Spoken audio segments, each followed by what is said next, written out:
மதுரை மாவட்டம் சுந்தரமகாலிங்க திருக்கோயில் சதுரகிரி. இத்திருத்தலத்தில் சுந்தரமகாலிங்க சுவாமியை தரிசனம் செய்வதற்கு மாதத்தில் 8 தினங்கள் மட்டுமே அனுமதிக்கப்பட்ட வந்த நிலையில் நீதிமன்ற உத்தரவை அடுத்து தினசரி அனுமதி காலை 6 மணி முதல் 10 மணி வரை. மழை வெள்ளம் போன்ற இயற்கை சூழலால் ஏற்படும் அச்சுறுத்தல் காரணமாக மலையேற அனுமதி மறுக்கப்பட்டு வந்தது.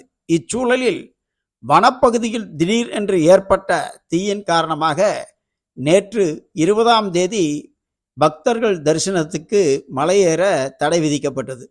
இன்னமும் தீ வனப்பகுதியில் ஏற்பட்டிருக்கும் தீ கட்டுக்குள் முழுமையாக வராத காரணத்தால் நாளை 21ஆம் தேதியும் பக்தர்கள் மலையேற அனுமதி ரத்து.